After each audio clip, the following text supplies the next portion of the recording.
Hello students, तो कैसे हैं सभी लोग और आशा करता हूँ सभी अच्छे होंगे। आज का जो हमारा टॉपिक है वो है ट्रांसफार्मर।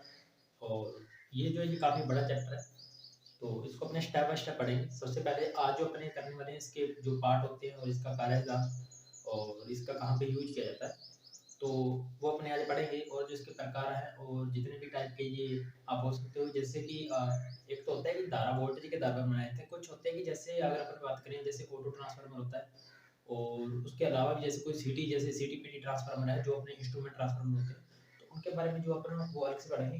तो चलिए पढ़ते हैं ट्रांसफार्मर के बारे में। इंग्लिश में इसे ट्रांसफार्मर कहते हैं और हिंदी में इसे बोलते हैं प्रेरणा मितर। प्रेरणा मितर। और जिसका शॉर्ट जो फॉर्म है वो अपने लिख देते हैं टीआर से। इसको अपने शॉर्ट में ऐसे लिख देते हैं, हिंदी में है प्रेरणा मितर और इंग्लिश में ट्रांसफार्मर। तो ये है इसके तीन नाम। तो अब अपन बात करते हैं ट्रांसफार्मर होता क्या है। तो ट्रांसफार्मर क्या होता है कि एक ऐसी स्थिति की युक्ति जो प्राथमिक वाइंडिंग से द्वितीयक वाइंडिंग में जो पावर है उसको ट्रांसफर करती है बिना किसी विद्युतीय कनेक्शन के। ठीक है, तो मैं इसको ये बोल सकता हूँ कि ऐसी स्थिति की युक्ति जो बिना किसी विद्युतीय कनेक्शन के प्राथमिक वाइंडिंग से द्वितीयक वाइंडिंग में जो पावर है उसको ट्रांसफर करती है, तो वो क्या कहलाती है? ट्रांसफार्मर कहलाती है। ठीक है, अब अपनी बात करते हैं आविष्कार। तो ट्रांसफार्मर जो था इसका आविष्कार किसने किया था? इसके ना आपको जो आविष्कार है वो दो मिल जाएंगे। ट्रांसफार्मर के जो आविष्कार का ना वो आपको दो मिलेंगे। क्यों? क्योंकि एक पहले थे जिन्होंने इसका आइडिया दिया था कि अपने ऐसे करके ट्रांसफार्मर बना सकते हैं, और दूसरे वो थे जिन्होंने बनाया था। तो इसलिए जब ये पेटेंट हुआ तो वो दोनों ही जो वैज्ञानिक थे उनका नाम दिया जाता है। लेकिन आपने ज्यादातर जो पढ़ा होगा वो माइकल फेराडा पढ़ा होगा इसका। ठीक है, जो आइडिया जो था ना ट्रांसफार्मर का कि ये कैसे कार्य करेगा, इसमें क्या होता है, वो सब था माइकल फेराडे का। लेकिन इनकी जो सपोर्ट की थी वो किसने की थी? जोसेफ हेनरी की। Joseph Henry. और ये 1831 में आप बोल सकते हो कि मार्केट के अंदर आया। जो ट्रांसफार्मर का जो आविष्कार था वो किसने किया था? माइकल फेराडे और जोसेफ हेनरी ने किया था। एक्चुअली में जो आइडिया था वो था माइकल फेराडे का, और इसको बोल सकते हो कि इसको बनाया, इसको बिल्ड किसने किया था? जोसेफ हेनरी की जो कंपनी वगैरह थी उसने किया था। तो इसलिए दोनों का नाम ही बोल दिया जाता है। और 1831 के अंदर जो ये था ट्रांसफार्मर अपना मार्केट के अंदर आना शुरू हुआ था, जब से इसका प्रचलन होना शुरू हुआ। अब अपनी बात करते हैं इसके सिद्धांत की। इसका जो कार्य है, जो सिद्धांत होता है वो क्या है? अभी देखो, आइडिया किसका था, किसने इसको सबसे पहले सोचा कि हाँ ऐसा करके कुछ हो सकता है, तो वही कार्य सिद्धांत इसका देगा। तो अभी इन दोनों में से अगर अपने आपने पढ़ा होगा कि फैराडे का सिद्धांत बोलते हैं इसको, कि जो ट्रांसफार्मर जो है वो फैराडे के जो सिद्धांत के प्रकार करता है। तो ये क्या कहते हैं कि फैराडे के जो विद्युत चुंबकीय जो प्रेरण का जो नियम है उसके प्रकार करता है।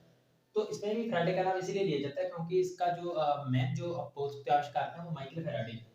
तो इसका जो कार्य सिद्धांत है वो क्या है? मैं इसको सीधा एक बार लिख रहा हूँ, फैराडे का विद्युत चुंबकीय प्रेरण। फैराडे का विद्युत चुंबकीय प्रेरण।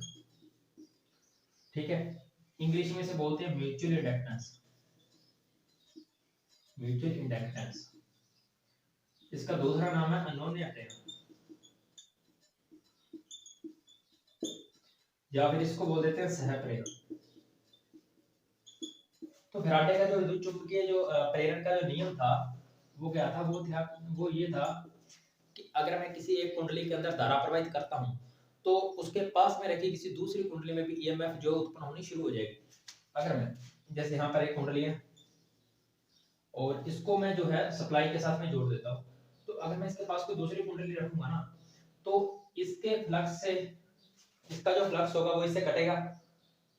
इसका जो फ्लक्स जैसे इससे कटेगा तो इसमें क्या होगा कि इसके अंदर भी ईएमएफ जो है वो पैदा होने शुरू हो जाएगी। तो अगर अपने पॉइंट ऑफ पर चेक करेंगे तो अपने को कुछ ईएमएफ मिलेगी जैसे ही अपने इस कुंडली के अंदर धारा को प्रवाहित करेंगे। तो जो ट्रांसफार्मर होता है बेसिकली वो करता क्या है कि ये सिर्फ एक कुंडली से दूसरी कुंडली में धारा को ट्रांसफर करता है। इसके बीच में कोई विद्युत कनेक्शन नहीं होता, कोई घूमने वाला पार्ट नहीं होता। ये सिर्फ एक बॉक्स के अंदर दो वाइंडिंग होती है, एक होती है प्राइमरी, एक होती है सेकेंडरी। ठीक है, और उसमें क्या होता है कि बस एक जो है वो अपना फ्लक्स बनाती है और दूसरे का जो दूसरी वाइंडिंग होती है वो फ्लक्स को काटती है, और उसमें भी ईएमएफ जो है पैदा हो जाता है। तो अब देखो ट्रांसफार्मर जो होता है ना, एक बार के लिए आप जो है इतना समझो कि इसमें होता क्या है। जैसे ये अपना ट्रांसफार्मर, ये है इसकी वाइंडिंग प्राइमरी।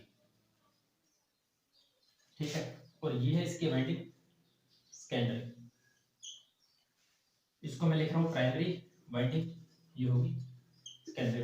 अब इसमें होता क्या है, इसके अंदर ना अपने यहाँ पे सप्लाई देते हैं, जैसे मैंने इसको 230 वोल्ट ही दे, तो ये क्या होगा, ये यहाँ से अपना फ्लक्स बनाएगा, और ये बॉडी जो है ना, ये बॉडी क्या करती है, जो ऊपर का बॉक्स होता है ये उसको, जो इसका फ्लक्स होता है, फ्लक्स को जो है रास्ता देती है, मतलब उसको पथ प्रदान करती है।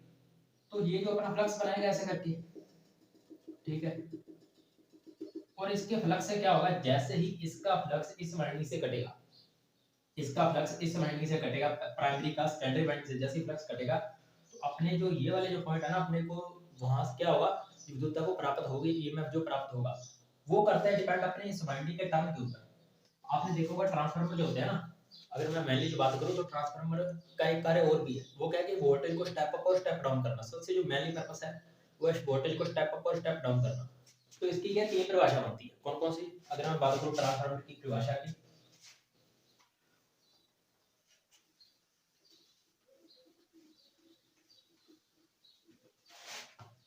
तो आविष्कार हो गया और सिद्धांत, इसको म्यूचुअल इंडक्टेंस लिख देता हूं, म्यूचुअल इंडक्टेंस। अब अपने बात करते हैं इसकी डेफिनेशन।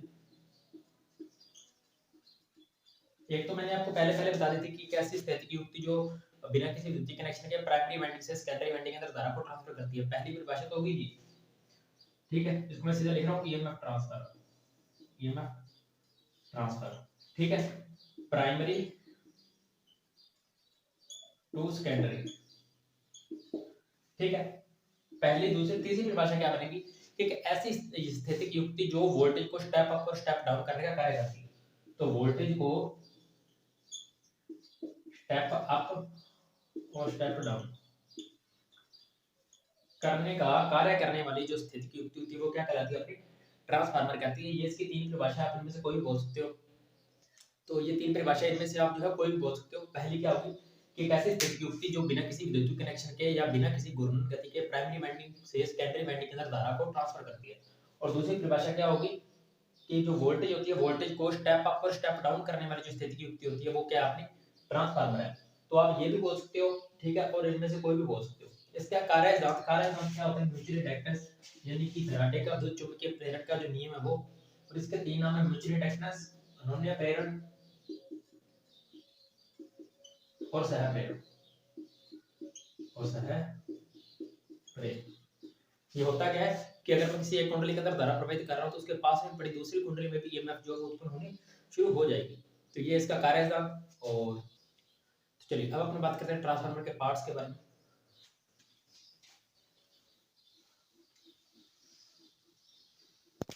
तो नंबर एक पे मैं लिखना चाहूंगा वाइंडिंग। जो वाइंडिंग होती है इसे हिंदी में बोलते हैं वेस्टर्न, कुंडलन या कुंडली बोल देते हैं, कुंडली लिख रहा हूँ, ठीक है मैं यहाँ पे। और इसको क्या बोल देते हैं, कोयल, हिंदी में इसको ऐसे कोयल लिख देते हैं, ठीक है। तो वाइंडिंग को क्या बोलते हैं, वाइंडिंग को वेस्टर्न भी बोलते हैं, कुंडली बोलते हैं, कोयल भी बोलते हैं, और हिंदी में भी इसको सीधा ऐसे कोयल भी लिखा आएगा आपको, ठीक है। तो ये इसके तीन चार नाम है। वाइंडिंग जो होती है, वाइंडिंग होती है दो, ट्रांसफार्मर के अंदर कितनी वाइंडिंग होती है, दो। अगर आपने बात करें जैसे कि ऑटो ट्रांसफार्मर है, आगे आपको पढ़ाएंगे ऑटो जो ट्रांसफार्मर होता है, ये एक ऐसा ट्रांसफार्मर आप बोल सकते हो, या फिर एक इकलौता है ऐसा ट्रांसफार्मर है जो सिंगल वाइंडिंग का होता है, जो सिंगल वाइंडिंग ट्रांसफार्मर है। ऑटो ट्रांसफार्मर क्या है, सिंगल वाइंडिंग ट्रांसफार्मर है जिसकी एक ही वाइंडिंग क्या करा करती है, प्राइमरी का और सेकेंडरी का।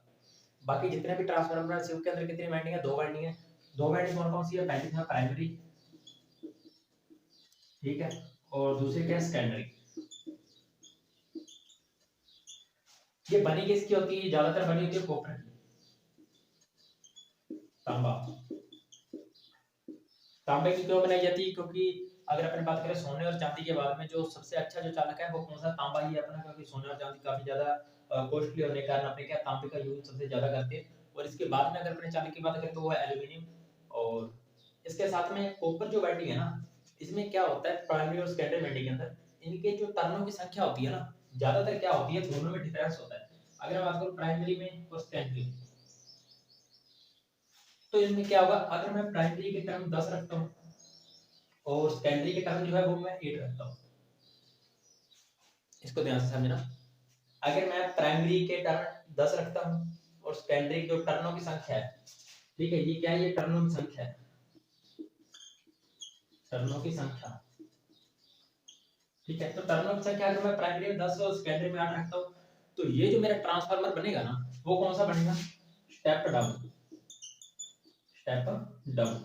क्योंकि इधर कितने से 10 और उधर क्या हो रहे हैं, डाउन हो रहे हैं, 8 हो रहे हैं, मतलब दो कम हो रहे हैं, तो ये कौन सा ट्रांसफार्मर हो जाएगा, स्टेप डाउन। और अगर मैं प्राइमरी के अंदर 8 रखता हूं और सेकेंडरी के अंदर मैं टर्नों की संख्या 10 रखता हूं, तो क्या हो जाएगा, तो ये हो जाएगा स्टेप अप। अगर प्राइमरी के अंदर टर्नों की संख्या कम है सेकेंडरी से, फिर तो है स्टेप अप, फिर तो है स्टेप अप। और अगर प्राइमरी में ज्यादा है और सेकेंडरी में कम है, तो हो जाएगा स्टेप डाउन, ठीक है। तो एक चीज और क्या होती है, एक जैसे आपने नाम दो सुने होंगे, एक तो होता है ऊंचाई, एक होता है ऊंचाई। इनमें अक्सर बच्चे ज्यादातर कंफ्यूज रहते हैं कि कौन सा ऊंचाई है, कौन सा अप चाहिए, क्योंकि ये जो है ना स्टेप डाउन और स्टेप अप, इन्हीं के हिंदी के अंदर जो नाम होते हैं वो क्या होते हैं, ऊंचाई और ऊंचाई होते हैं, ठीक है। अब इनमें से कौन सा स्टेप अप है, कौन सा जो है स्टेप डाउन है, तो इसके अंदर क्या ज्यादातर बच्चे कंफ्यूज रहते हैं, इसको नीचे देखते हैं कि हाँ इसमें ठीक है, इसमें अप आया हो तो ये स्टेप अप है, लेकिन ये गलत है। जिसके अंदर अप आया हुआ ना, वो अपना कौन सा, वो है स्टेप डाउन, वो है अपना स्टेप डाउन। और ऊंचाई जो रह जाएगा, ऊंचाई यानी कि ऊपर जाने वाला, ये कौन सा हो जाएगा, स्टेप अप। तो इसको याद रखना, ऊंचाई यानी ऊपर जाने वाला, इसको ऐसे याद रख लेना कि ऊंचाई मतलब ऊपर जाना पड़ेगा अपने को, ऊंचाई पे तो स्टेप अप हो जाएगा, और जो अप चाहिए तो ये कौन सा हो जाएगा, स्टेप डाउन हो जाएगा, ठीक है। ये थे इसके हिंदी में नाम, स्टेप अप और स्टेप डाउन के। तो वाइंडिंग अपनी क्लियर होगी, वाइंडिंग कौन सी होती है, प्राइमरी और सेकेंडरी। चलिए इसके बाद में अपने बात करते हैं बॉडी।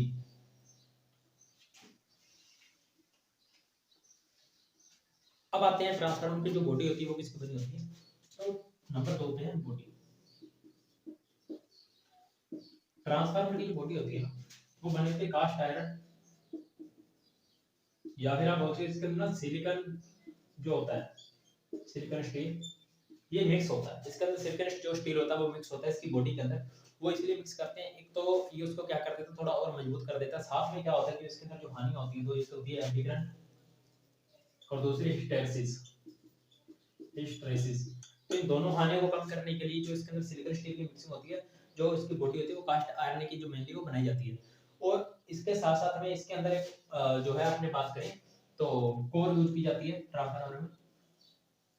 कोर, जो कोर होती है ना, ये 3 प्रकार की होती है। कोर कितने प्रकार की होती है, 3। कोर होती क्या है, कोर वो बेस है जिस जो वाइंडिंग जिसके ऊपर जो आपने बोल सकते हैं कि वाइंडिंग की जाती है, या फिर आप ये बोल सकते हो कि वाइंडिंग का जो बेस होता है वो क्या होता है, कोर होती है। और ये कोर होती है ना silicon laminated, laminated silicon steel की पत्तियों से बनाई जाती है। आपने स्टैंपिंग का नाम सुना होगा, स्टैंपिंग, स्टैंपिंग अगर नाम नहीं सुना तो लगभग देखी सबने होगी। आपने कभी जो छोटे वाला जो ट्रांसफार्मर जिसे अपने बोलते हैं एलीमीटर, आपने कभी अगर उसको तोड़ा तो उसके अंदर क्या कुछ इस प्रकार से पत्तियां से निकलती हैं, या तो ई लिखा होता है, या ऐसे आई लिखा होता है, ठीक है, या फिर ऐसे यू सा लिखा होता है, ए भी निकलती हैं ऐसे करके, ए बनी हुई भी निकलती है, ठीक है, एल भी होती हैं। ये क्या होती है, ये स्टैंपिंग होती है। जो छोटे वाला जो ट्रांसफार्मर होता है, आपने कभी उसको तोड़ा होगा, उसके अंदर देखा होगा, तो उसके अंदर जो स्टैंपिंग होती है वो या तो ई आकार की होती है, या आई होती है, या यू होती है, या ए होती है, या एल, इनमें से कोई भी हो सकती है, ठीक है। तो ये एक्चुअल में जो पत्तियों को बना मिला मिला करके जो एक बेस जो बनाया जाता है उसका, वो क्या होता है, वो अपनी कोर होती है। और कोर क्या करती है, वाइंडिंग को बेस प्रदान करती है। ये बनी किसकी होती है, लैमिनेटेड सिलिकॉन स्टील की पत्तियों से, लैमिनेटेड सिलिकॉन स्टील की पत्तियों से बनी होती है। तो ये जो ट्रांसफार्मर की जो कोर होती है ना, 3 प्रकार की होती है। कौन कौन सी, नंबर 1 कोर टाइप, नंबर 2 पे ये होती है फेराइट, आप बोल सकते हो बेरी टाइप, और नंबर 3 पे होती है शेल, ठीक है। तो इनके आधार के ऊपर जो है ट्रांसफार्मर बनाए जाते हैं। जैसे कोर टाइप जो ट्रांसफर कोर के आधार पर ट्रांसफार्मर होते हैं, फिर बेरी कोर के ऊपर ट्रांसफार्मर होता है, फिर शेल कोर के ऊपर ट्रांसफार्मर होते हैं, ठीक है। तो ये अलग अलग प्रकार के ट्रांसफार्मर कोर के आधार के ऊपर बनाए जाते हैं। तो अब अपने क्या 3 पार्ट हो गए। पहला कौन सा होगा, वाइंडिंग, पहला होगा वाइंडिंग। नंबर 2 पे अपने पास हो गया बॉडी, नंबर 3 पे अपने पास हुआ है कोर। तो चलिए अब जो है नंबर 4 के ऊपर अपनी बात करते हैं। जो इसका जो बाहर को जो बाहर अपने को जो दिखाई देती है, सबसे पहले अपन उनकी बात करेंगे कंजर्वेटर टैंक। कंजर्वेटर टैंक क्या होता है? कंजर्वेटर टैंक का आपने नाम सुना होगा।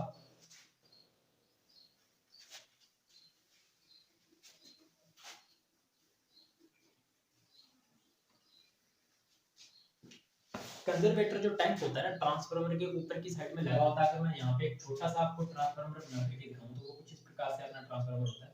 जैसे कि ये उसका जो मेन जो कैबिन रहता है, और उसके ऊपर ना कुछ ऐसे करके यहाँ पे एक ड्रम सा लगा होता है, और यहाँ से कुछ ऐसे करके पाइप से निकाली होती है, और उसके ऊपर एक छोटा ड्रम और लगा होता है, या फिर कई बार ये सिंगल ही होता है ज्यादातर। और इनके साइडों में क्या होता है, ऐसे करके कुछ प्लेटें सी लगी होती है या पाइपें ऐसी बनाई होती है, ठीक है। और यहाँ पे कुछ इस प्रकार से जो इसके ऐसे पिने से निकाली होती है कनेक्शनों के लिए। और यहाँ पे एक प्लग होता है टूटी सी टाइप का, और इसके नीचे बस इसका बेस होता है। यहाँ पे एक प्लेट लगी होती है, ठीक है। तो ये रहा अपना ट्रांसफार्मर। अगर मैं बात करूँ मिनी जो ट्रांसफार्मर है, तो आपने किस किस की बात कर ली? अपने बॉडी की बात कर ली, ठीक है। और इसके अंदर का अगर अपने बात करें तो कोर की बात कर ली, इसके अंदर जो वाइंडिंग रहती है वाइंडिंग की बात कर ली, ठीक है। तो अब अपने बात करते हैं कंजर्वेटर टैंक। ऊपर जो आपको ये टैंक दिखाई दे रहा है ना, ये कंजर्वेटर टैंक होता है, ठीक है। ज्यादातर क्या होता है, जो कंजर्वेटर जो टैंक होता है उसके ऊपर एक और टैंक दिया होता है, जो कौन सा होता है? Oil tank.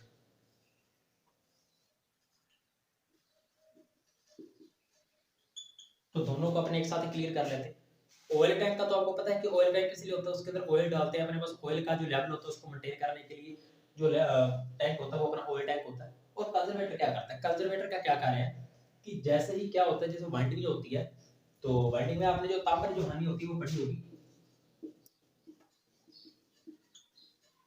I square R, I square R या फिर आई स्क्वायर आर टी, ठीक है। ऊष्मा की हो जाती है आर टी, और तापर हानि होती है आई स्क्वायर आर, आप बोल सकते हो। और ऊष्मा की क्या हो जाती है, इसके साथ में टी और लग जाता है। तो अब देखो इसमें होता क्या है कि जैसे ही ट्रांसफार्मर के ऊपर जो अपना लोड बढ़ता है, ठीक है, या फिर आप ऐसे कर लो कि ट्रांसफार्मर को आप लगातार रन कर रहे हो, ठीक है, उसके ऊपर आगे के काफी ज्यादा लोड है, तो क्या होगा, जो वाइंडिंग होगी ना उसकी गर्म होनी शुरू हो जाएगी। और वाइंडिंग गर्म होने से क्या होगा, जो उसके अंदर का जो ऑयल होगा, तो वो ऑयल भी क्या होगा, गर्म होगा। और वो क्या करेगा, जैसे कि जो उसको ठंडा करने की कोशिश करेगा। तो आपने जो हीट की थ्योरी पढ़ी होगी,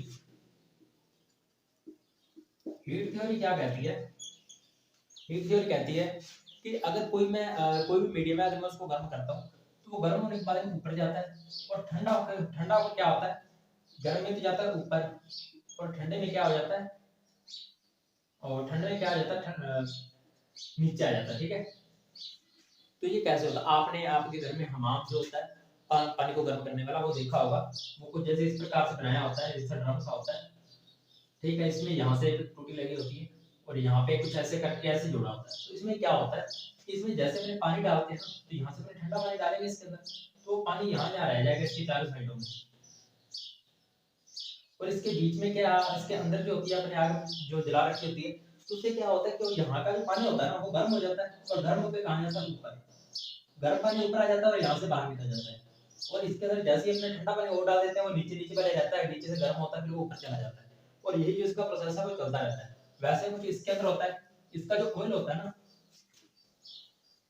जैसे कि ये कैबिन है जहाँ पे बाइंडिंग है,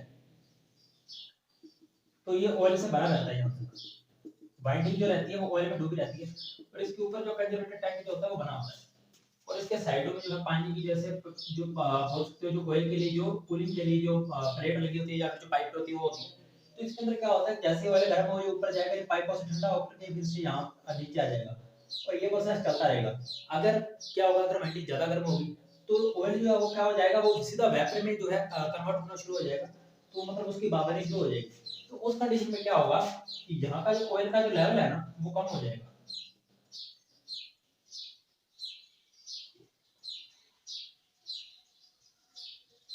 तो यहाँ का जैसे ही ऑयल का लेवल जो कम होगा, तो उस ऑयल के लेवल को कंप्लीट करने के लिए, उस ऑयल के लेवल को बनाए रखने के लिए अपना किसका यूज करते हैं, तो उसमें अपना यूज करते हैं कंजर्वेटर टैंक, कंजर्वेटर टैंक का। तो अब ये याद रखना कि ट्रांसफार्मर के अंदर वाइंडिंग के गर्म होने से जो ऑयल की कमी आती है, तो उस कमी को पूरा करने के लिए अपने किसका यूज करते हैं, कंजर्वेटर टैंक का यूज करते हैं। और अगर बात करें इसके ट्रांसफार्मर के ऑयल की, ठीक है। ऑयल टैंक क्या हो गया, ऑयल डालने के लिए जो टैंक होता है।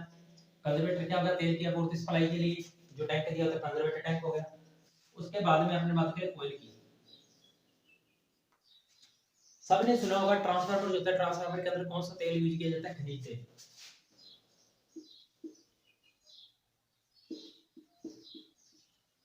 इसके साथ में एक ऑयल और यूज किया जाता है, वो होता है सिंथेटिक, सिंथेटिक ऑयल।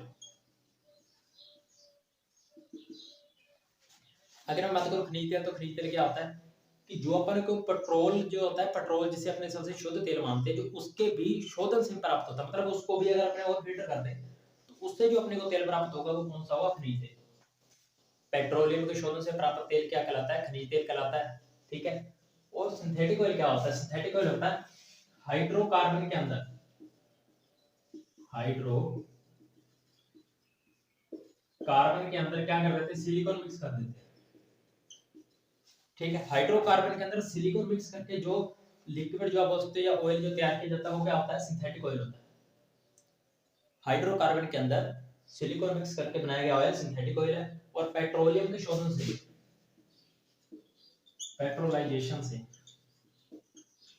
पेट्रोलाइजेशन से जो अपने को प्राप्त होता है, पेट्रोल के शोधन से जो अपने को प्राप्त होता है वो कौन सा होता है, खनिज तेल होता है। और हाइड्रोकार्बन में सिलिकॉन मिक्स करके जो ऑयल तैयार किया जाता है वो कौन सा होता है, सिंथेटिक ऑयल। तो ये जो दो जो ऑयल है ट्रांसफार्मर के अंदर अपने यूज किए जाते हैं, सबसे ज्यादा ये वाला यूज किया जाता है और ये काफी ज्यादा कॉस्टली होता है।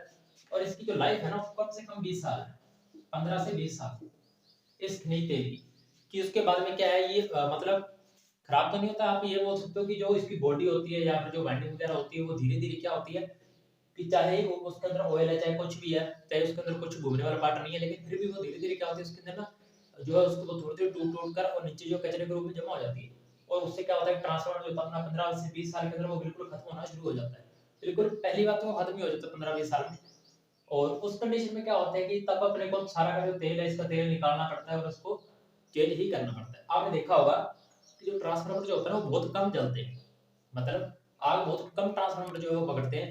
और जो आग पकड़ते हैं ना तो उनमें क्या होता है कि उनका जो ऑयल का जो लेवल होता है वो काफी ज्यादा कम हो जाता है। जिस कारण से क्या होता है कि भांडी जो कूलिंग होती है वो ठंडी नहीं हो पाती और वो लगातार काम करता करता क्या हो जाता है कि वो अपनी जो अंदर की जो बॉडी है उसके अंदर ऑयल के कारण वो क्या कर लेता है, वो आग पकड़नी जो शुरू कर देता है। क्योंकि उसके पास में वायरिंग वगैरह होती है, वायरिंग उसके बाहर ऊपर जो तारें वगैरह लगी होती है रबड़ की, तो वो धीरे धीरे क्या कर लेती है, आग पकड़ लेती है। तो उस कंडीशन में होता क्या है कि ऑयल का जो लेवल होता है वो काफी ज्यादा डाउन चला जाता है। अगर किसी ट्रांसफार्मर के अंदर ऑयल है, अगर वो पूरी अपनी मात्रा के अंदर है, तो वो ट्रांसफार्मर कभी भी आग नहीं पकड़ेगा। क्यों?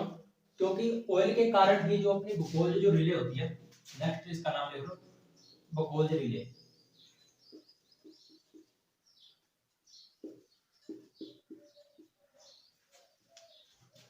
क्या होती है बकोल रिले?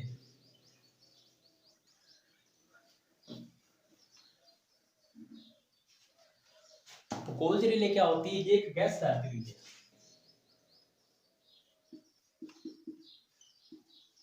बकोल रिले ये एक गैस आधारित रिले है।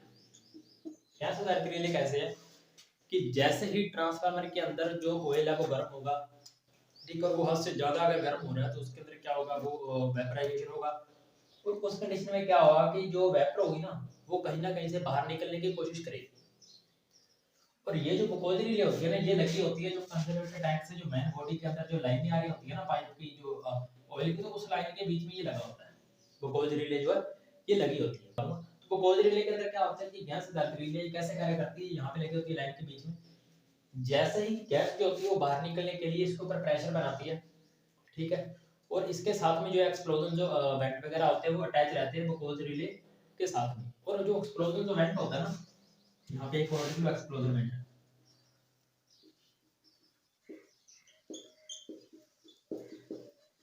इसके नाम ही एक्सप्लोजन है, मतलब धमाके के समय में ये इवेंट को अपने ऊपर कर देता है। इसमें होता है कि जैसे ही इसके अंदर जो प्रेशर का लेवल बढ़ता है तो जो एक्सप्लोजन जो वेंट होता है ना, तो एक्सप्लोजन वेंट के अंदर डायफ्राम लगे होते हैं।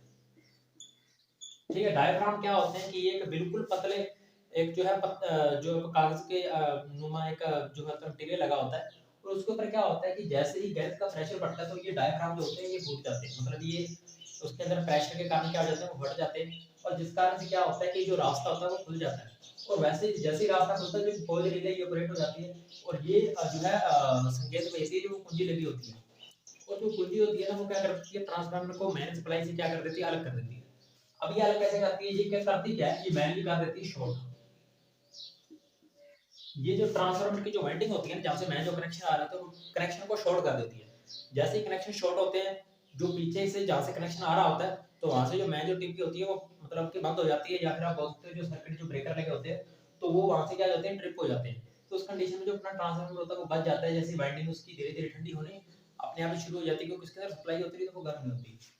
तो वो कोल्ड लेयर में बोल सकते हैं गैस डायरेक्ट रिले, ये किससे जुड़ी थी, एक्सप्लोजर वेंट से जुड़ी थी। एक्सप्लोजर वेंट के अंदर डायफ्राम लगे होते हैं, जो प्रेशर से क्या हो जाते हैं, फट जाते हैं, जिस कारण से क्या होता है, अपनी ग्लूकोज रिले ऑपरेट हो जाती है, और ये संकेत भेजती है इसको, भेजती है मरकरी स्विच को। यहाँ पे क्या होती है कि मरकरी स्विच लगी होती है, मरकरी स्विच क्या कर देती है, जो कनेक्शन पीछे से आ रहे होते हैं उन सभी कनेक्शन को शॉर्ट कर देती है, जिस कारण से क्या होता है, जो अपनी जो मेन जो सप्लाई होती है वो पीछे से ट्रिप हो जाती है, और ट्रिप होते ही ट्रांसफार्मर जो होता है अपना मेन सप्लाई से अलग हो जाता है, और जो ट्रांसफार्मर वो आग से बच जाता है। ठीक है, तो ग्लूकोज रिले हो गई, एक्सप्लोजमेंट हो गया, ऑयल टैंक हो गया, कंजर्वेटर टैंक और बॉडी और वाइंडिंग। इसके बाद में अपन बात करते हैं ट्रांसफार्मर।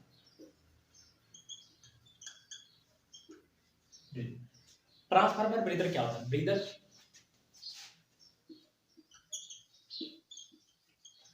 यहाँ तक कि क्या हो गया, ब्रीथ ब्रीथ क्या होती है, जो अपन जैसे अगर अपन सांस लेते हैं यानी ब्रीथिंग करते हैं, तो मतलब क्या हो जाता है कि श्वास लेते हैं। ठीक है, तो आप ये बोल सकते हो ट्रांसफार्मर जहां से सांस लेने का जो कार्य करता है वो क्या होता है, वो ब्रीदर होता है। और ये ट्रांसफार्मर का मेनली आप बोल सकते हो पार्ट है, जहां से ट्रांसफार्मर के अंदर जो है जो एयर होती है वो जाती है, और ट्रांसफार्मर ऑयल को ठंडा करके वो वापस वहां से बाहर निकल जाती है। इसके अंदर देखो, ठंडा करने के 2 से 3 जो तरीके होते हैं। पहले तो नेचुरल जो तरीका होता है वो होता ही है कि साइडों में या तो पाइप लगी होगी या प्लेट लगी होगी, जिसके अंदर से ऑयल जाएगा और ठंडा होकर के आ जाएगा। दूसरा तरीका है ब्रीदर के द्वारा, और तीसरा जो फोर्स्ड कूलिंग होती है वो, उसमें अंदर क्या होता है कि इसके अंदर जो फोर्स्ड कूलिंग में क्या होता है, या तो फैन से ट्रांसफार्मर को ठंडा करेंगे, या फिर क्या होता है एवोपरेशन से। एवोपरेशन जो सिस्टम होता है ना, ये जो मेनली कार्य करता है, जो बड़े जो ट्रांसफार्मर होते हैं, जहाँ पे लगभग 200 केवी तक के जो बड़े बड़े ट्रांसफार्मर होते हैं, उनके अंदर जो अपने जो लाइनें जहाँ से आप बोल सकते हो कि, तो संचरण लाइनों के अंदर जो ट्रांसफार्मर जो अपने यूज होते हैं 200 किलो वोल्ट तक के, तो वहां पे जो कूलिंग जो सिस्टम यूज किया जाता है वो एवापोरेशन किया जाता है। इसके अंदर क्या होता है कि इसके अंदर फैन लगा होता है, और पास में उसके ऊपर से पानी वगैरह जो होता है, पानी को डाल करके उसको ठंडा करने का ठंडा जो है ऑयल को किया जाता है। तो चलिए ब्रीदर में चलते हैं। ब्रीदर क्या होता है, ब्रीदर होता है श्वास लेने का कार्य करने वाली जो युक्ति होती है ट्रांसफार्मर के अंदर लगी होती है, वो अपनी ब्रीदर होती है। और ब्रीदर के अंदर ना सिलिका जेल यूज की जाती है, ट्रांसफार्मर के अंदर यूज की जाती है सिलिका जेल। सिलिका जेल क्या होती है, सिलिका जेल एक ऐसा मटेरियल है, ठीक है, जो क्या करता है, पानी को सोख लेता है। ठीक है, ये क्या होता है कि कुछ इस प्रकार से आपको इसका ये बॉक्स दिखाई दीजिएगा, कुछ इस प्रकार से ये बॉक्स सा बना होता है ब्रीदर का। ठीक है, और ये क्या यहाँ तक लगा कि ये सिलिका जेल से भरा होता है। ठीक है, तो सिलिका जेल से भरा होगा, और यहाँ से ये वाली जो पाइप होगी ये निकली होगी ट्रांसफार्मर के अंदर, यहाँ से ये ट्रांसफार्मर के अंदर ही होगी, और यहाँ से जो है ये आउट होगी बाहर, मतलब बाहर की साइड में। ये कुछ यहाँ पे मैं इसको लगा रहा हूँ, जैसे यहाँ पे लगा होगा, यहाँ पे लगा होता है इसके साथ में। ठीक है, कुछ इस प्रकार से लगा होता है, यहाँ से ये इसके अंदर जाती है, और इसके अंदर से वापस यहाँ से बाहर निकल जाती है। ठीक है, तो ये जो है सांस लेने का कार्य करते हैं। इसके अंदर ये क्या होती है, सिलिका जेल होती है, सिलिका जेल। सिलिका जेल एक ऐसा मटेरियल है जो नमी को अवशोषित करता है। इसका दूसरा नाम क्या है, कैल्शियम क्लोराइड।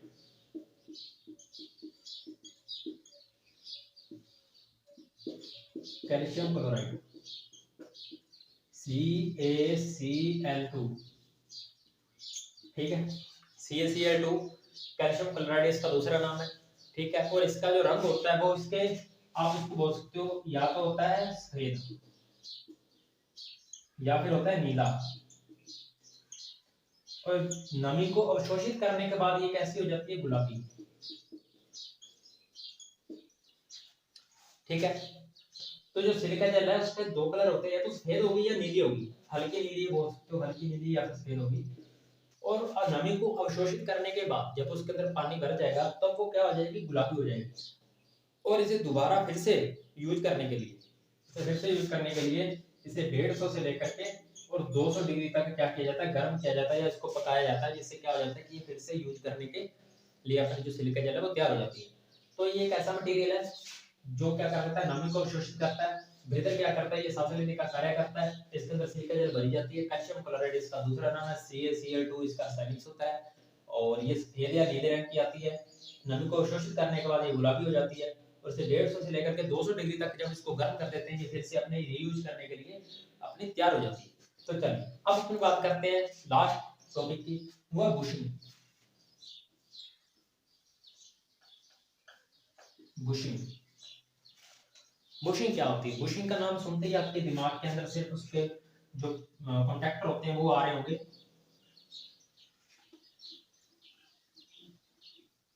ट्रांसफार्मर के अंदर ना जो ये आपको कनेक्शन जो दिखाई देते हैं, ये होती है इसकी बुशिंग। ठीक है, जैसे कि आपने जो है इंसुलेटर देखे होंगे, इंसुलेटर, ठीक है, इंसुलेटर ये मैंने एक तरीके से बनाई है बुशिंग। अब इन दोनों में क्या फर्क है? अब देखो इसके अंदर क्या होता है, इसके अंदर जो ये चालक होता है ना, ऊपर का चालक होता है, ठीक है, और इसके बीच में जो ये अचालक होते हैं, और नीचे का जो मटेरियल होता है वो भी क्या होता है, एक अचालक हो सकते हो, या फिर इसको नीचे जो रोकर जो आर्म होता है तो उसके ऊपर कसने के लिए होता है, जो किसी प्रकार से लगा होता है खंभे के ऊपर, और ये यहाँ पे लगाए जाते हैं जो इंसुलेटर होते हैं। और जो इनके ऊपर से जो वो वायर जो होती है, वायरों को ऐसे करके इनके ऊपर से गुजारा जाता है। तो ये क्या होते हैं, ये सिर्फ वायर को जो है बेस प्रदान करने के लिए सिर्फ इनका यूज किया जाता है, इनका इंसुलेटर का।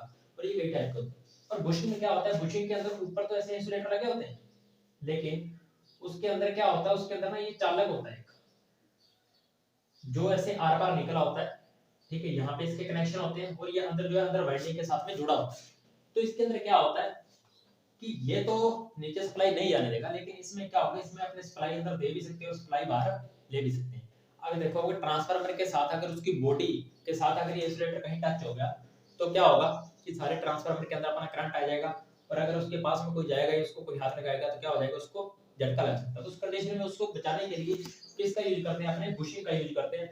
तो ये बुशिंग क्या कर देती है, ये एक तो ट्रांसफार्मर को की बॉडी को जो मैन जो सप्लाई आ रही है उससे दूर रखती है, और दूसरा आप बोल सकते हो कि जो मैन जो कनेक्शन होते हैं, कनेक्शन जो अपने को प्राप्त करवाती है वो क्या होता है, बुशिंग जो अपने को पॉइंट प्राप्त करवाती है। और जो ये बुशिंग होती है ना, ये या तो ट्रांसफार्मर के ऊपर कितनी होगी, 3, या कितनी होगी, 4। जब ये 3 होगी तो मतलब जो सप्लाई है वो क्या होगी, डेल्टा में, और अगर 4 है तो क्या होगी, स्टार कनेक्शन। ठीक है, ये हो गए, ये तो थे ट्रांसफार्मर के बाद। ठीक है, मैंने जो बात को वो मैंने आपको लिखवा दी है। इसके बाद में अगर आप चाहो तो ये लिख सकते हो कि हाँ इसकी एक नेम प्लेट होती है, ठीक है, या फिर जो बोल सकते हो जो डाटा जो लिखा होता है वो प्लेट होती है, और इसका आप लिख सकते हो बेस, बेस होता है, ठीक है, इसके नीचे का ये वाला भाग जो होता है ये बेस होता है, ठीक है, ये इसकी नेम प्लेट होती है, और ये इसकी बुशिंग आ गई, ये इसका कंजर्वेटिव टैंक आ गया और ऑयल टैंक, ये इसकी जो कूलिंग जो कोयलें होती हैं वो आ गई। ठीक है, कूलिंग कोयल मैंने लिखा ही नहीं यहाँ पे, आप सिंपल वैसे याद रख लेना। कूलिंग कोयल क्या होती है, जो ऑयल को ठंडा करती है, ये या तो प्लेट टाइप होती है या क्या होती है, पाइप टाइप होती है। ठीक है, और इसके अलावा ये ब्रीदर आ गया इसका, ठीक है, और इसके अंदर क्या होती है, वाइंडिंग होती है, कोर होती है, और इसके अंदर ऑयल होता है। ठीक है, ये था ट्रांसफार्मर के बाद। अब अपन बात करते हैं इसके कनेक्शन। ट्रांसफार्मर जो होता है ना, आपने देखा होगा जो 3 फेज की जो सप्लाई होती है, अगर आपने बात करें सिंगल फेज की, तो सिंगल फेज में क्या होता है, सिंगल फेज के जो कनेक्शन होते हैं ना, ये होते हैं श्रेणी में और समांतर। 1 सेकंड, ये होते हैं श्रेणी या समांतर।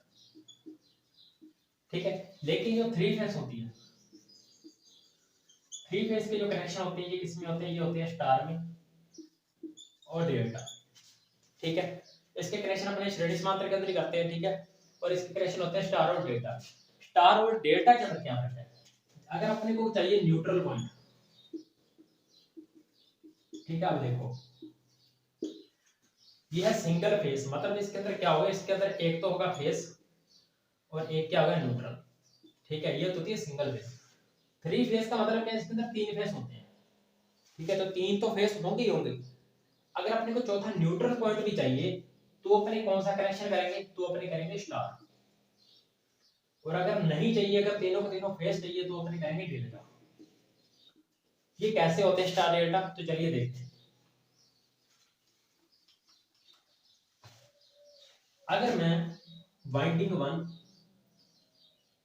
ये मेरी है वाइंडिंग 1, ये है मेरी वाइंडिंग 2, अगर मैं वाइंडिंग 1 और 2 के एक सिरे को कॉमन कर दूं और वाइंडिंग 3 के भी एक सिरे को कॉमन कर दूं, ये आ गया वाइंडिंग 3। अभी देखो, तो अभी क्या होगा, ये आ जाएगा मेरा फेस 1, फेस 2 और फेस 3, 3 फेस हो गए। अब मैंने जिन पॉइंटों को एक जगह के ऊपर कॉमन किया ना, तो ये जो मेरा पॉइंट होगा ना, ये बिल्कुल जीरो वोल्टेज पॉइंट होगा अगर मैंने लोड को सेव करके रखा। ठीक है, तो ये प्रैक्टिकली जो है मैंने खुद करके देखी है ये चीज। इसमें क्या होता है कि अगर अपने थ्री फेस की लाइनों को एक पॉइंट के ऊपर ऐसे जोड़ देते हैं और इन तीनों की तीनों लाइनों के अंदर अपने लोड जो है वो कांस्टेंट रखते हैं, यानी कि संतुलित लोड रखते हैं, तो ये जो पॉइंट होता है ना, ये उदासीन हो जाता है, मतलब इसके ऊपर कोई वोल्टेज नहीं आती, चाहे आप इसको ऐसे हाथ लगाते रहो, थ्री फेस की सप्लाई की। ठीक है, तो ये प्रैक्टिकल आप करके नहीं, इस ट्रैक्टर की सलाह के बिना मत करना, खतरनाक हो सकता है। तो ये क्या करेगा कि थ्री फेस की जो लाइन होती है, अगर उसको अपने किसी एक जंक्शन के ऊपर मिला देते हैं, तीनों वाइंडिंग के एक सिरे को, और तीनों वाइंडिंग के अंदर अपने लोड को संतुलित कर देते हैं, फिक्स लोड कर देते हैं, तो ये जो पॉइंट होता है ये अपना जीरो जो है वोल्टेज का हो जाता है। इसको अगर अपने टच करें तो इसको अपने को क्या है, कोई झटका नहीं आएगा, कोई करंट नहीं आएगा। और अगर इनमें से किसी भी एक वाइंडिंग के अंदर भी लोड जो है वो डिफरेंस मानो हो गया, अगर जैसे यहाँ पे जो लोड था मेरा वो सपोज करो 50 वाट था, यहाँ पे लोड था 50 वाट, अगर यहाँ पे 40 हो गया तो ये अपने को झटका देगा। ठीक है, तो इसका लोड जो है वो पूरा ऐसे संतुलित होना चाहिए। अगर बिल्कुल सब के तीनों के ऊपर सेम है तो ये जो पॉइंट रहेगा ये अपना उदासी रहेगा, इसके ऊपर कोई झटका नहीं लगेगा। अब देखो, ये था अपना फेज 1, ये था फेज 2 और ये था फेज 3। और ये जो जीरो पॉइंट का जो कनेक्शन होता है ना, ये क्या होता है, ये होता है अपना न्यूट्रल पॉइंट। तो अब इसके अंदर क्या हो गया, इसके अंदर अपने को एक फेज मिल गया, फेज 2 भी मिल गया, फेज 3 भी मिल गया, प्लस क्या मिल गया, न्यूट्रल मिल गया। मतलब इसके अंदर कितने कनेक्शन हो गए, 4। ठीक है, तो मैं यहाँ पे लिख दूंगा स्टार वाइंडिंग जो होती है, तो मैं यहाँ पे क्या करूंगा, यहाँ पे मैं आपको तो मैं वापस को लिख देता हूँ। तो स्टार के अंदर क्या हो जाएंगे, 4 पॉइंट हो जाएंगे। ठीक है, 3 क्या हो जाएंगे फेस, और एक क्या हो जाएगा, न्यूट्रल हो जाएगा। तो अब अपने बात करते हैं डेल्टा में। डेल्टा में क्या होता है, डेल्टा में भी पॉइंट जुड़े होते हैं, लेकिन तीनों एक साथ नहीं जुड़े, तो दो वाइंडिंग को शॉर्ट किया जाता है। मतलब अगर मैं यहाँ पे एक वाइंडिंग रखूँ 1, ठीक है, एक मैं वाइंडिंग को रख दूं यहाँ पे, एक वाइंडिंग को मैं रख दूं यहाँ पे। ठीक है, सपोज करो ये थी मेरी R1 R2, ये थी Y1 Y2, ये थी B2 B1। R1 और B1 ये एक पॉइंट निकला, ये था फेस 1, ये रहा मेरा फेस 2, ये रहा मेरा फेस 3, और इसके अंदर अपने को चौथा कोई पॉइंट मिला ही नहीं, मतलब अपने को न्यूट्रल इसके अंदर नहीं मिलता। तो मैं इसका कोई सा भी सिरा फेस 1 रख सकता हूँ, जैसे मैंने इसको सप्लाई देनी है। क्योंकि इसके अंदर क्या होता है कि इसके अंदर अपने को न्यूट्रल जो पॉइंट होता है वो नहीं मिलता है, इसके अंदर तीनों के तीनों अपने को क्या मिलते हैं, फेस मिलते हैं। तो मैं यहाँ पे लिख देखो इसके अंदर, तो मैं वहां पे, ठीक है, तो इसके अंदर अपने को तीनों के तीनों क्या मिलते हैं, फेस मिलते हैं। तो मैं 5 को लिख देता हूँ, इसके अंदर अपने को मिलते हैं 3 पॉइंट। ठीक है, मतलब 3 फेस ही होते हैं इसके अंदर। तो जिसके तार के ऊपर क्या होता है कि अगर अपने स्टार के अंदर कनेक्शन तो अपने को बुशिंग 4 मिलेगी, अगर डेल्टा के अंदर तो बुशिंग 3 मिलेगी। एक बात और, ट्रांसफार्मर के जो कनेक्शन होते हैं ना, ये कैसे होते हैं कि जैसे आप बोल सकते हो कि जैसे जो फर्स्ट जो वाइंडिंग है, तो उसके क्या कर देता है वो, पहले की डेल्टा कर देता है और दूसरी का स्टार भी कर देता है। मतलब जिसके कनेक्शन होते हैं, आपने देखा होगा ट्रांसफार्मर का जो सिंबल होता है वो ये होता है। ठीक है, मतलब एक वाइंडिंग इधर है और एक वाइंडिंग इधर है। अगर तो ये सिंगल फेस है तो कोई लोचा ही नहीं है, मतलब इसको ऐसे बना दूंगा और उधर इसको ऐसे बना दूंगा, चल जाएगा। लेकिन अगर इसने कह दिया कि थ्री फेस ट्रांसफार्मर का सिंबल, थ्री फेस ट्रांसफार्मर का सिंबल क्या है, तो आप क्या बनाओगे, तो आप इसको ऐसे बना सकते हो, जैसे मैंने इधर डेल्टा बना दिया, बीच में ये बना दिया, इधर भी डेल्टा बना दिया। मतलब मैंने थ्री फेस ट्रांसफार्मर बनाया जिसके कनेक्शन कैसे है, डेल्टा डेल्टा है। ठीक है, तो ये इनमें से एक को स्टार कर सकता है, दूसरे को डेल्टा कर सकता है, ठीक है, या फिर पहले वाले को डेल्टा कर देगा, दूसरे को स्टार कर देगा, या फिर इधर को इसको भी स्टार कर देगा, इसको भी स्टार कर देगा। तो ये जो है इसके चार तरीके से कनेक्शन होते हैं। कौन कौन से? एक तो होते हैं स्टार डेल्टा, ठीक है, एक होते हैं डेल्टा स्टार, एक होते हैं स्टार स्टार, एक होते हैं डेल्टा डेल्टा, ठीक है। तो ये इसके चार जो तरीके से कनेक्शन किए जाते हैं। पहला डेल्टा रख सकता है, दूसरे को डेल्टा कर सकता है, पहले को स्टार, दूसरे को डेल्टा कर सकता है, ठीक है। और इसके जो कनेक्शन होते हैं इसको कैसे वाइंडिंग के अंदर जोड़ते हैं, तो चलिए वो देखते हैं। और इसके साथ में मैं आपको एक पॉइंट और बता रहा हूँ।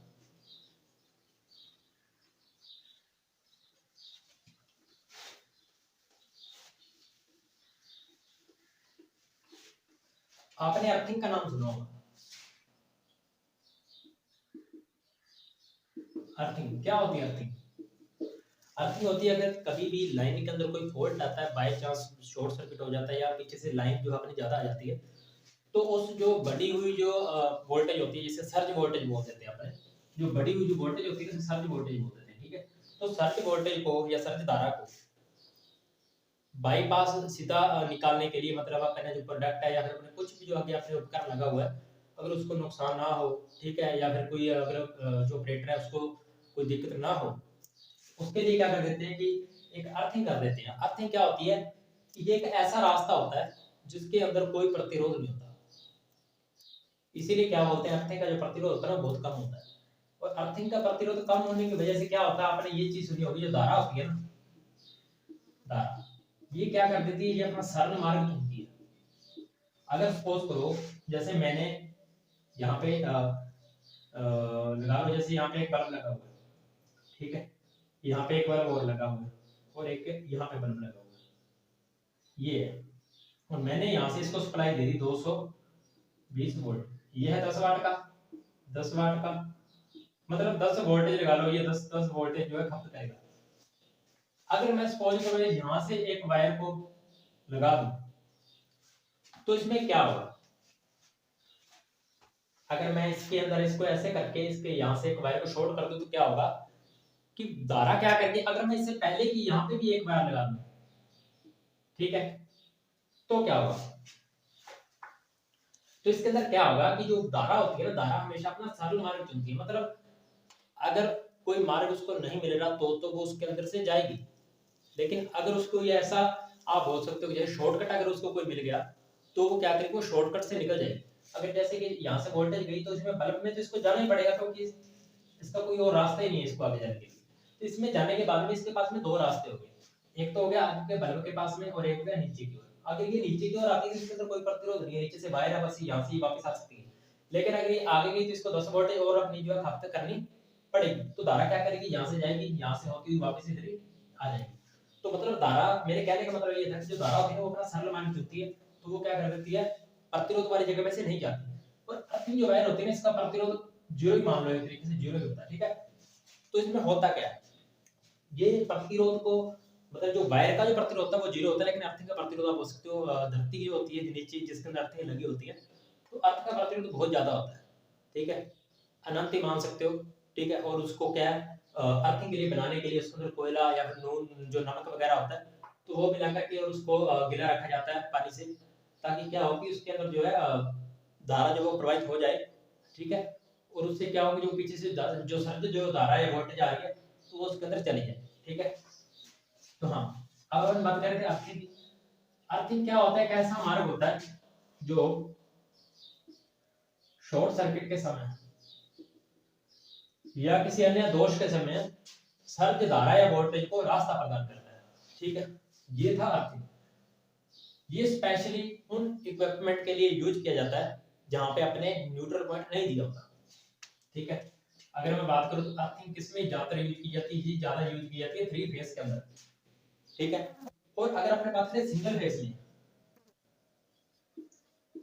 तो सिंगल फेज के अंदर अर्थिंग के दौरान अगर लाइन के अंदर शॉर्ट सर्किट होता है या कोई अन्य दोष आता है, तो उस समय जो अपना रक्षी जो तत्व होता है, ठीक है, जो अपना रक्षी जो तत्व होता है, तो रक्षी तत्व का कार्य कौन करता है, सिंगल फेस लाइन के अंदर अर्थिंग के दौरान अगर लाइन में कोई शॉर्ट सर्किट होता है या कुछ प्रॉब्लम होती है तो उस समय अपना जो रक्षी जो तत्व का कार्य करता है वो कौन करता है, वो करता है न्यूट्रल पॉइंट। ठीक है, ये भी पॉइंट उदासीन होता है।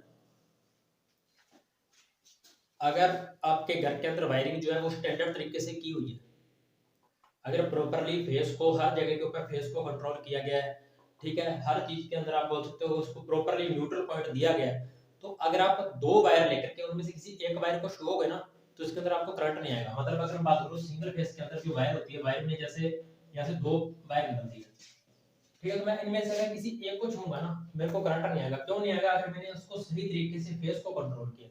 लेकिन ज्यादातर मैकेनिक क्या कर देते हैं कि वो जो फेस होता है फेस को कॉमन कर देते हैं और न्यूट्रल पॉइंट को क्या कर देते हैं, न्यूट्रल जो पॉइंट होता है उसको कंट्रोल कर लेते हैं।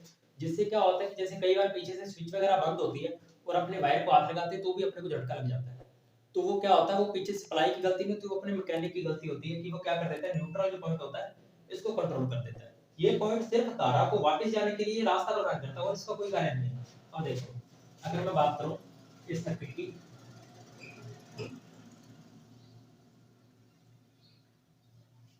ठीक है, ये एक सिंपल सर्किट है। ये सिंपल सर्किट मैंने इसलिए बनाया क्योंकि इसमें आप देखो जो धारा होती है, धारा धारा किस ओर जाती है, धारा जाती है प्लस से माइनस की ओर, मतलब धारा जाएगी प्लस से माइनस की ओर। और इलेक्ट्रॉन जो जाते हैं, इलेक्ट्रॉन कैसे जाते हैं, इलेक्ट्रॉन जाते हैं माइनस से प्लस की ओर। तो ये तो थे इलेक्ट्रॉन और ये थी धारा। अब इसमें होता है, अगर मैं फेस को कंट्रोल कर रहा हूं, अगर मैंने स्विच लगा दी यहां पे, ठीक है, तो अभी क्या होगा, जैसे अगर मैं स्विच को इसको ओपन कर देता हूं तो क्या होगा, ओपन करते ही यहां से फेस अपना कट गया।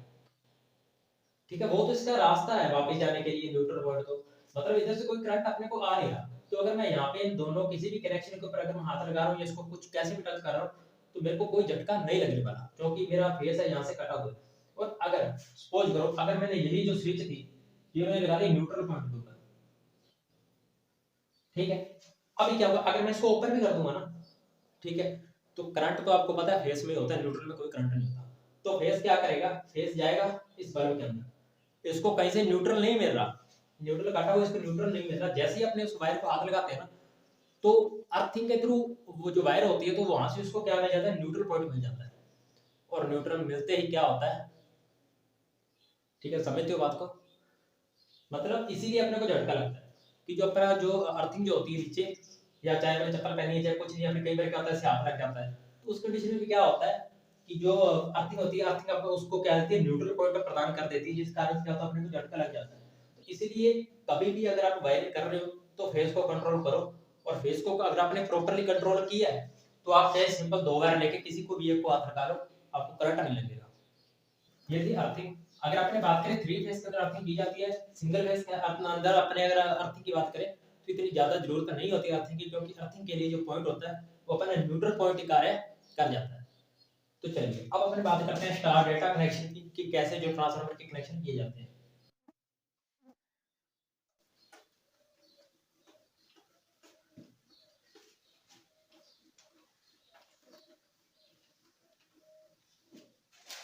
तो मैं आपको कनेक्शन करके बताने वाला हूँ, एक तो स्टार डेल्टा का और एक स्टार स्टार का, और बाकी के जो ये दो कनेक्शन है ये आपको नेक्स्ट वीडियो के अंदर बताएंगे। तो चलिए अब अपने करते हैं सबसे पहले कनेक्शन स्टार डेल्टा।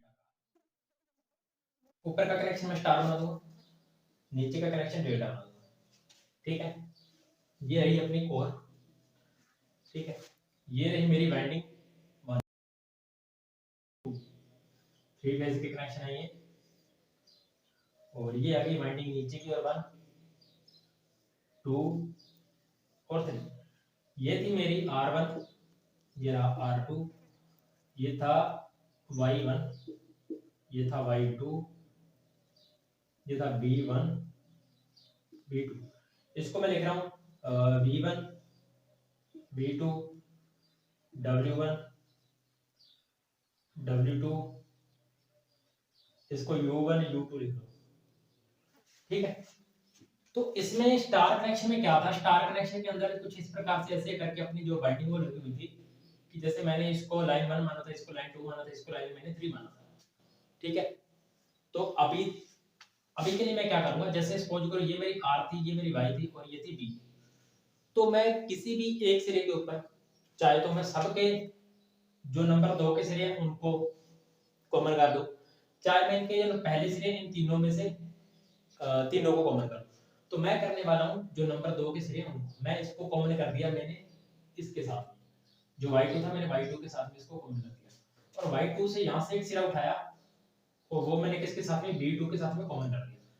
तो अभी देखो ये मैंने तीनों कॉमन कर दिए r2 y2 b2, तो इसमें क्या था, ये अपना r1 था, ये y1 था और ये b1 था, और इनका 2 जो सिरे थे वो कॉमन थे ये जगह पर, तो मैंने क्या कर दिया तीनों में से कॉमन कर दिया। अब मेरे को चाहिए न्यूट्रल पॉइंट, तो मैं न्यूट्रल पॉइंट कहीं से भी उठा सकता हूं, इस पूरी y के अंदर से कहीं से न्यूट्रल पॉइंट मैं उठा सकता हूं। तो सपोज करो मैंने यहां से इसको एक पॉइंट उठाया, यहां से पॉइंट दे देते हैं इसको, यहां से एक मैंने पॉइंट उठाया, ये मैं दे दिया न्यूट्रल पॉइंट, ठीक है। अब पीछे तीन सिरे बच गए, ठीक है। अब मेरे को जैसे भी लाइनें देनी है मैं वैसे वैसे इसको लाइनें दे दूंगा यहां से। तो ये थी अपनी तीन लाइनें, ये थी लाइन 1, लाइन 2 और लाइन 3। मैंने लाइन 1 इसको देनी है r1 को, तो मैं यहां से उठाऊंगा और ये मैंने इसको लाइन 1 दे दी, ठीक है। अब मैंने y2 को लाइन 2 देनी है, तो y1 को तो मैं यहां से उठाऊंगा और इसको लाइन 2 दे दूंगा, और ये लाइन जो 3 बची ये अपनी कहां जाएगी b1 के ऊपर। तो ये क्या हो गया, ये अब हो गया अपने स्टार कनेक्शन। इसमें क्या होता है कि इसके अंदर ये एक एक सिरे ना तीनों के कॉमन होते हैं, तो मैंने इसके क्या कर दिए एक एक सिरे तीनों के कॉमन कर दिए, सिरे सेम रखने हैं। अगर वो y1 है तो सारे के सभी के y1 होंगे। इसको कैसे करेंगे कि जैसे इसके अंदर क्या था सभी के एक एक सिरा कॉमन था, तो इसमें भी क्या करूंगा मैं सभी के एक एक सिरे कॉमन कर दूंगा, चाहे तो मैं 2 वाले सिरे सबके कॉमन कर दूं, चाहे 1 वाले जो 1 वाले जो सिरे हैं वो सबको कॉमन कर दूं, ठीक है। तो तीनों के ही एक एक सिरे कॉमन कर दिए, जैसे मैंने यहाँ पे 2 वाले किए, तो जो 2 वाले थे वो तीनों को कॉमन कर दिए, और बचे हुए सिरों के ऊपर मैंने लाइन के हिसाब से जो थी वो लाइन इनको दे दी। जैसे मैंने r1 को लाइन 1 देनी थी, इसको लाइन 1 दे दी, y1 को लाइन 2 दे दी और b1 को लाइन 3 दे दी। चलिए अब बात करते हैं डेल्टा की। डेल्टा में क्या होता है, डेल्टा कुछ इस प्रकार से होता है, मतलब अगर ये 1 सिरा है और ये 2 है, ये इसका 1 था, ये इसका 2 था, ये इसका 1 था, ये इसका 2 था, मतलब 1 2 1 2 इस प्रकार से जुड़े हुए हैं, ठीक है। तो इसमें मैंने क्या कर दिया, इसका 1, ठीक है, और दूसरी वाइंडिंग का 2 लगा हुआ है, कुछ इस प्रकार से जुड़े हो, तो मैं क्या कर दूंगा जैसे इसका 2 और 1 पास पास में है, ठीक है, तो मैं इन दोनों को कॉमन कर दूंगा, ठीक है। इनका 2 और 1 पास पास में मैं इनको कॉमन कर दूंगा। अब बच गए दो, कौन कौन से, इसका 1 बच गया और इसका 2 बच गया, मैं इनको भी कॉमन कर दूंगा। और अब मैं क्या करूंगा, जैसे यहां से मैं एक सिरा एक पॉइंट मैंने उठा लिया, एक पॉइंट मैंने उठा लिया यहां से, और एक पॉइंट मैंने उठा लिया यहां से, ये होगी अपनी लाइन 1, ये होगी लाइन 2 और ये होगी लाइन 3। तो ये थे अपने डेल्टा के कनेक्शन और ये थे अपने स्टार के कनेक्शन, ठीक है। तो अगर स्टार के कहीं भी कनेक्शन करने हो तो तीनों के ही एक एक सिरे को कॉमन कर दो, चाहे कोई सा भी रखो, पहला रखो चाहे दूसरा रखो, फिर तीनों के जो बचे हुए एक एक सिरे उनके ऊपर लाइन जो वोल्टेज आती है वो दे दो, इसमें अपने को न्यूट्रल पॉइंट अलग से प्राप्त हो जाता है, ठीक है। और अगर अपनी बात करें डेल्टा की, तो डेल्टा का कनेक्शन बिल्कुल सिंपल है, एक का 1 और दूसरे का 2, ठीक है। जैसे इसका 2 था इसका 1 कर दिया, इसका 2 था इसका 1 कर दिया, इसका 2 था इसका 1 कर दिया, तीनों को कॉमन एक एक से दो दो सिरे जो थे वो कॉमन करो और उनको एक एक से नीचे निकाल करके लाइन 1 लाइन 2 और लाइन 3 इनको दे दो, ठीक है। तो ये थे डेल्टा स्टार। और अगर मैंने इसको स्टार डेल्टा भाई, अगर मैंने इसको डेल्टा स्टार करना है तो मतलब ये वाला जो कनेक्शन मैं ऊपर कर दूंगा इसको नीचे कर दूंगा, कनेक्शन सेम रहेंगे, कोई फर्क नहीं होगा। तो चलिए अब बात करते हैं स्टार स्टार कनेक्शन की। अगर ऊपर स्टार तो नीचे भी स्टार करना पड़ेगा मुझे, ठीक है। स्टार स्टार के अंदर यही होता है। तो अगर मैं इसके नीचे वाले को स्टार करूंगा तो मैं क्या कर दूंगा, वही सेम तीनों में से किसी एक सिरे को कॉमन कर दूंगा। अब मैं कॉमन करने वाला हूं वाले सिरे को, v1 w1 और u1, तीनों के एक एक सिरे कॉमन, यहां से पॉइंट उठाया, ये था मेरा न्यूट्रल पॉइंट, ठीक है। सपोज करो v2 के ऊपर मैंने दे दिया लाइन 1, w2 के ऊपर मैंने दे दिया लाइन 2, u2 के ऊपर मैंने दे दिया लाइन 3। तो ये हो गए मेरे स्टार के कनेक्शन, बहुत ही सिंपल है, कोई इतने ज्यादा हार्ड नहीं है, लाइटली इसको समझ सकते हो। इसके अंदर क्या होता है कि जो स्टार होता है, स्टार के अंदर तीनों का एक एक सिरा कॉमन होता है, तो चाहे पहला सिरा हो चाहे दूसरा, तीनों का एक एक सिरा कॉमन कर लेंगे, बचे हुए सिरे के ऊपर सीधी लाइन 1 लाइन 2 लाइन 3 अपने दे देंगे। और ये जो पॉइंट रहेगा जहाँ पे ये सारे जंक्शन जुड़ेंगे ये अपना न्यूट्रल पॉइंट रहेगा। और डेटा के अंदर तो कुछ करना ही नहीं, डेटा में जब 2 और 1 कॉमन, बस 2 और 1 रखो, इसका 2 रख लिया चाहे इसका 1 रख लो, ठीक है। फिर लगाना लेकिन इसको कर्म से ही पड़ेगा। अगर आप इसका 2 रख रहे हो इसका 1 रख रहे हो, फिर इसके 2 के साथ में किसका इसका 1 रखना पड़ेगा आपको, ठीक। तो तो क्या, तो आपको उसके हिसाब से इसको लगाना पड़ेगा। तो चलिए मिलते हैं नेक्स्ट वीडियो में, और उसमें अपने बात करेंगे ये कितने प्रकार के बनाए जाते हैं और किस आधार के ऊपर बनाए जाते हैं। और ज़्यादातर जो अगर अपने बात करें जो ट्रांसफार्मर सबसे ज़्यादा यूज में आ रहे हैं उनकी भी अपने बात करेंगे। और उनका जो समांतर जो प्रचालन होता है, जैसे 2 जो ट्रांसफार्मर होते हैं उनको एक लाइन के ऊपर 2 ट्रांसफार्मर लगा दिए जाते हैं, तो वो क्यों लगाए जाते हैं, क्या कारण होता है, कैसे लगाते हैं, तो वो सब प्रोसेस भी अपने आगे की वीडियो में जानेंगे। चलिए मिलते हैं नेक्स्ट वीडियो में, तब तक के लिए बाय बाय।